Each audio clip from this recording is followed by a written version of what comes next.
지난 12.3 비상계엄 선포 이후에 나라 전체가 멈췄다는 말까지 나왔는데 교육 분야도 예외가 아니었죠?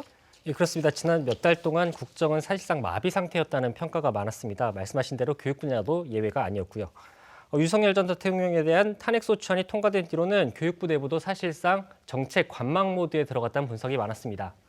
이미 갈등이 많았던 의대 증원 문제는 올해 3월을 기점으로 사실상 원점으로 돌아갔고 고교 무상교육 국고지원이나 AI 교과서 같은 법안들은 지난 1월 거부권 행사 이후 논의에 별다른 진전이 없는 상황입니다. 교육정책은 특히 이해 관계자마다 입장차가 분명해서 사회정책 가운데서도 갈등이 많은 분야로 꼽히는데요. 그런데 대통령 탄핵이라는 초유의 상황에 국정 운영에 공백이 생기면서 이런 갈등 조정이나 정책 추진의 구심점 역할을 정부가 제대로 하지 못했다는 게 전문가들의 대체적인 평가입니다. 문제는 이런 혼란과 공백 상황 지속이 당분간 불가피하다는 건데요. 조기 대선 국면에서 약 2달 뒤 치러질 대선까지는 새로운 정책 추진이나 결정보다는 현재 정책을 관리하는 데 정부의 역할이 그칠 전망입니다. 한덕수 대통령 권한대행은 대통령 파면 선고 직후 담화를 통해서 공직자들에게 나라 안팎으로 엄중한 상황인 만큼 정부 운영에 소홀함이 없도록 책임 있게 임해달라 이런 당부를 내놨습니다. 네, 이제 곧 조기 대선 일정에 들어갈 수밖에 없는데요. 유력한 날짜는 언제로 꼽히고 있을까요? 네, 대통령이 파면될 경우 60일 이내 대통령 선거를 치러야 합니다.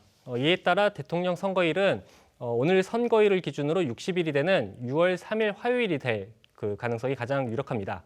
이렇게 될 경우 재외국민 투표는 5월 20일부터 25일까지, 사전 투표는 5월 29일과 30일 이틀간 치러질 전망입니다. 지난 2017년 박근혜 전 대통령 탄핵 이후 치러진 조기 대선 역시 금요일에 선고돼서 화요일 본투표가 이뤄졌는데요. 선거 관리 측면에서도 이미 경험이 있는 이 스케줄대로 일정을 잡는 게 좋다는 의견이 나오고 있습니다.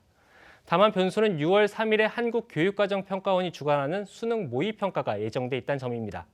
대선일은 공휴일인데다가 또 고3 학생들은 투표권도 있기 때문에 선거와 모의평가 일정을 겹쳐 잡을 수는 없는 상황인데요. 그래서 대선 일자를 조금 더 앞으로 당겨야 하는 것 아니냐 이런 얘기도 나오지만 이 경우 사전투표일이 주말과 겹치거나 각 정당들이 대선을 준비하는 시간이 촉박해지는 등 여러 문제가 또 뒤따르게 됩니다. 이 같은 상황에서 교육부는 선거 일정이 먼저라는 입장인데요. 교육부 관계자는 EBS 취재진에 모의평가 때문에 선거일을 조정할 수는 없다면서 선거 일자가 먼저 확정되면 그 뒤에 모의평가 조정 논의가 진행될 것이라고 밝혔습니다. 최종적으로 선거일은 그 앞으로 열흘 안에 한덕수 권한대행이 지정하도록 돼 있는데요. 이런 여러 가지 제반 사항을 고려해서 선거일이 지정되면 그에 따라 모의평가 일정도 조정될 것으로 보입니다. 네, 이 조기 대선 모드에 들어가게 된다면 교육 분야에선 어떤 이슈들이 주목받게 될까요? 역시 가장 먼저 거론되는 건 의대 정원 확대 문제입니다. 윤석열 정부가 강하게 밀어붙였지만 현장의 반발로 사실상 원점으로 돌아간 상태인데요. 차기 정권이 이를 어떻게 수습할지 또 의학교육과 상급 종합병원 정상화는 어떻게 추진할지 핵심 쟁점으로 떠오를 것으로 보입니다. 두 번째는 디지털 교과서, 이른바 AI 교과서 도입 문제입니다. 윤 정부의 대표 교육 정책이었지만 국회에선 여야 간 의견이 첨예하게 갈렸고 야당 주도로 AI 교과서를 교육 자료로 규정하는 법안이 처리됐지만 대통령 거부권까지 행사된 상황입니다. 일선 교사 등 현장의 반발도 만만치 않은데요.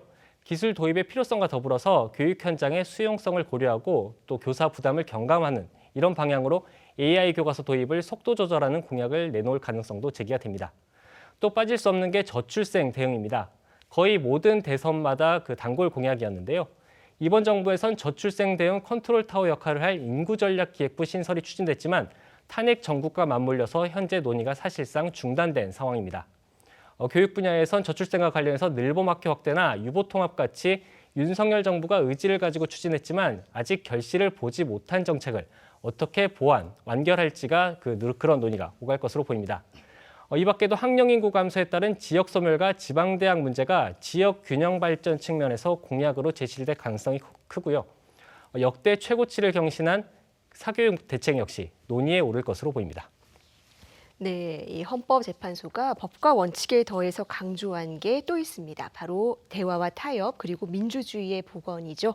미래 세대에게 더 나은 세상을 물려주기 위해서 바로 지금부터 우리가 치열하게 풀어야 할 숙제일 것 같습니다. 오늘 말씀 여기까지 듣겠습니다. 감사합니다.